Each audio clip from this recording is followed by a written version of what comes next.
Hey guys, it's Shane Reuter from Strength School. I got Matt Wenning here. Matt is a weightlifter. He owns a gym over in Columbus, Ohio. He's got 3 world records in lifting, right, Matt? He also has a master's in biomechanics, so he has the applied knowledge and also the education as well, and tons of experience. So we're here getting some information from him. I wanted to ask Matt about speed training with athletes, middle school kids and high school kids. So every parent comes in and says, my kid has got to get faster, Matt. You know, he's a football player, a basketball player. And what are the biggest 2 or 3 mistakes you see training kids for speed development? Well, the first thing is they think that speed work's going to make them faster. So just running more. Just running more, or doing agility. Yeah. The issue is like this. You have to have more horsepower to run faster. So if you want to, if you want to make your car quicker, you don't think to change the shocks or put a spoiler on it, right? Right. You think to put nitrous on it or a big supercharger. Yeah.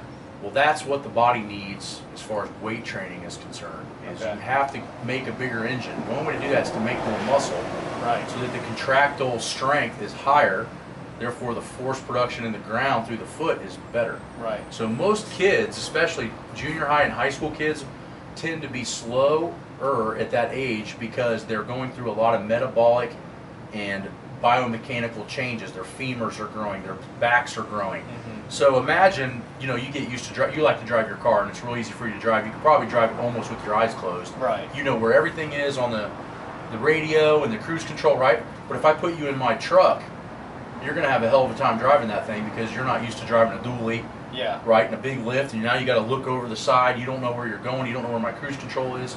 The point is that in the adolescent years, when you're growing, your body is constantly changing where all those buttons are, and it makes you appear slow. The way to connect into that and do it correctly is to know where all your weakest links are.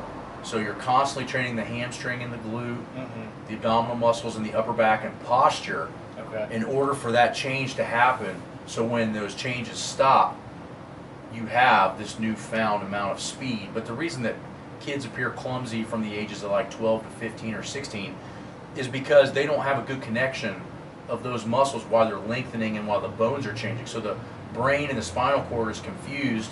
Yeah. Because it's a new car. Yeah. And they're trying to figure it out every day. Right. So I mean, we've seen kids grow 2 inches, 3 inches, 4 inches in the summer. Yeah. Imagine what that does to the central nervous system. It's a complete wreck. Yeah. So no matter, even if it's a growth spurt or not a growth spurt, the real trick is making sure that the weaknesses are fixed and maximal strength level rises, because we know that we need more contractile strength, and speed work and agility work doesn't change that. Okay. So basically, speed work and agility work polish what you have, but they don't create new. Right. Right? Like if I go out and have a brand new Corvette and I wax it and polish it, clean up the tires, it still is what it is. Yeah. If I take that Corvette and pull it in the garage and it's dirty and dusty, but I put a big supercharger on it, Yeah. that's a different car. Yeah, I like that. So more and more running and sprinting and Polishes agility what you have. ladders might make you a little bit better. It's gonna make you better specifically at those drills. Yeah. It does not increase overall power output. Right. And it's not creating a new amount of strength or tensile strength or power. Right. All it's doing is polishing the amount of which you have. So when you increase that maximal strength, you're actually giving the body a new ability to become quick. Right. The reason that it's not easily sold is that is a patient, time-consuming process. Right. So parents instead get told, just come in and let's do these agility ladders every day, Right. week on end. Right. And then they show in the beginning this is how fast they were, and at the end this is how fast they were. Right. But in reality, all they did was polish the drill. Right. They got better at the drill. It's like if I tell you, what's 2 plus 2? You know it's 4, right? Even if you didn't know math, how long would it take for me to explain that to you, right? Right. A half an hour, and you would figure out, oh, 1 is 1, 2 is 2, and then plus those is 4. Yeah. You would start to understand basic math in a half an hour if I was a good teacher. Yeah. Right? Well, every time you do the ladder drill the exact same way, you're asking the body to go 2 plus 2 plus 2 plus 2 plus. You're not learning anything. Because they've done it their whole lives. Exactly. Right. It's the exact same thing. So the real ability to getting better is to creating more horsepower and then polish that new horsepower, then create more horsepower. So basically, get stronger, then work on the speed and develop it. Right. Then get stronger, then work on the speed and develop it. Right. What a lot of people don't understand is the top sprinters in the world are so insanely strong. It's unbelievable. So the only guy I've ever seen the pure literature on, because nobody's saying what Usain Bolt's really doing for weight training, But you know, Ben Johnson squatted 640 pounds for 3 reps before he broke the world record time in the 100-meter dash, and he only weighed 195. Right. So he squatted 3.25 times body weight for 3 reps before he broke the world record time. Right. Right?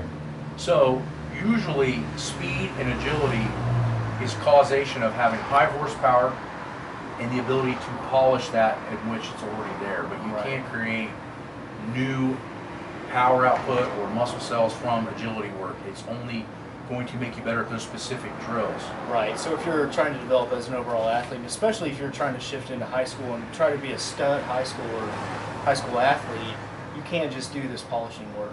No. Right. We got to do some weight training. We got to do it smart too. Yeah, you got to do it very smart, and the weight training has to be completely dedicated to your individual weaknesses.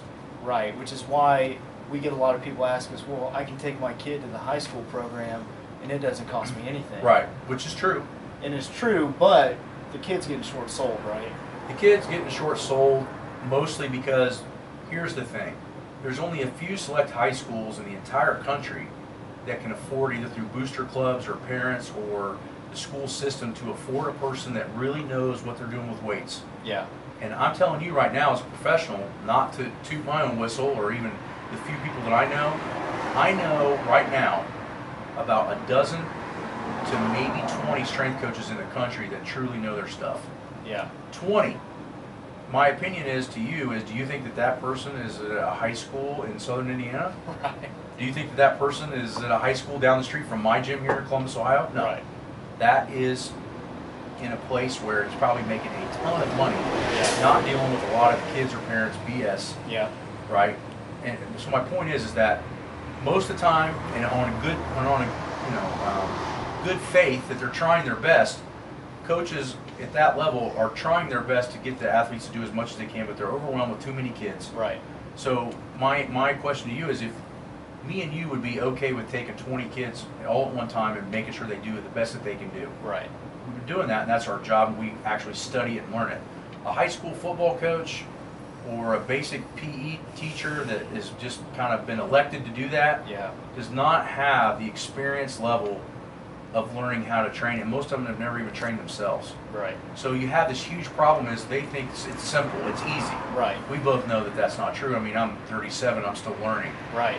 And I broke world records, and you would consider me an ultra expert. Exactly. And I still, I mean, how much different is my training compared to what you do, what you saw the first time you met me? Exactly. Very different. Just 2 years ago.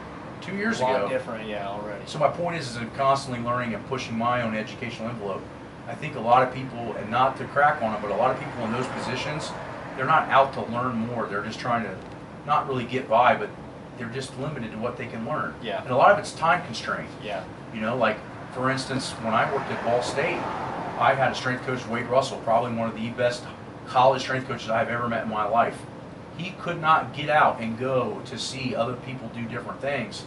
He relied on us as graduate assistants and interns to go to these conferences and bring back stuff for him. Right. Because he's working with 200 athletes a day. Yeah.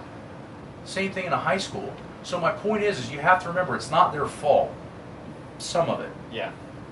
It's important for you, if your kid is either talented or you have the financial means, to reach out to people that can work on a more one-on-one basis, that know where general weaknesses are and how to fix them, so that your kid can not only perform its best, which we all think that's the number one goal. Right. The real goal is to get the person as strong as they possibly can be, as athletic as they can possibly be, with the least amount of risk and the least amount of injury. Yeah. That's the trick. Right. You know? Now, what if someone comes and they say, well, we've been here for a week, Matt, and, you know, my son's doing pretty well, but we looked at what he's doing at the high school. You guys both squat and you both bench press, so what's the difference? Well, the difference is going to be, you from learning from me are going to warm up the weakest links. Mm-hmm. That's something a high school is never going to do because they don't understand. Right. You're going to push into effect a posture change, which over the long run is going to allow them to bench and squat and deadlift all the time. Right. So a high school program that just throws them into the big lift and just has them do it is not going to take into account that that's not the long-term way to get better. So they're going to get weaker after the initial gain, right? Yeah. Decreases, and then they're actually going to increase injury. because they're not warming up the areas in which don't like to activate. So for instance, triceps on the bench. Mm-hmm. So I've taught you and you've seen me, I do 100 tricep push downs before I even bench press. Right. The reason I'm doing that is not only to make my arms bigger and stronger, I'm doing it to tell my body, hey, listen, use these muscles to press, not the shoulder. Yeah. The shoulder will not last. That's the reason I do it. Right. And that's the reason I don't have shoulder problems, and I've had some of the highest bench presses in powerlifting history in a full meet. Right. Why? My shoulders aren't beat up. Right. My muscles all work together in synchronicity. A coach that works with that many players for that amount of time and hours does not have the capacity or the knowledge to be able to do that. Right. So you have to ask yourself, do you want your kid to bench? They could probably go to the high school, they can bench, let's say within 50 pounds of what you do, but here's the difference. When they're 18 and they leave and go to college, the guys that work with you, their shoulders and their joints are still perfect, and that person's probably got a joint problem. Right.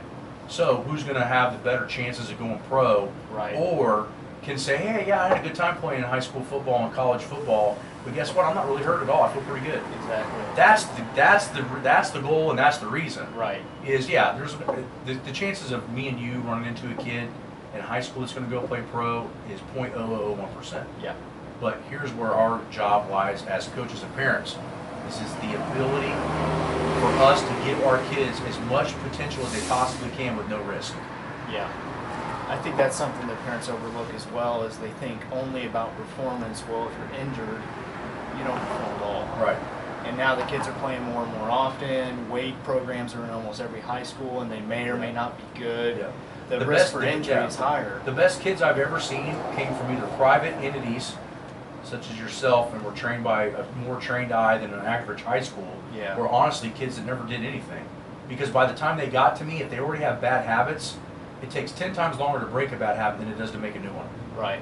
Right? So I would rather take a kid that has no experience with weights at all, hasn't been taught by some doofus on how to squat correctly. Yeah. Now I got to fix the problem and then create a new motor pattern and then make it better. Right. Versus if they're just fresh and raw. Right. Right. So it's very important that they're around people that not only just squat, bench, and deadlift, but they know proper techniques. So by the time they might be pro or going to college or need to outsource somebody like me to get them ready for a combine, I don't have any technique problems to fix. All I got to do is work on just getting them better. Right. But if I have to erase everything that they've learned that was wrong because they got put into a cookie cutter program, you're actually doing them a disservice. Yeah. Does that make sense? Absolutely. All right. Thanks a lot, Matt. Yep. So that's Matt Wenning, world record holder weightlifter, master's in biomechanics, private consultant to the military. Very, very smart guy. Those are his thoughts on athlete training.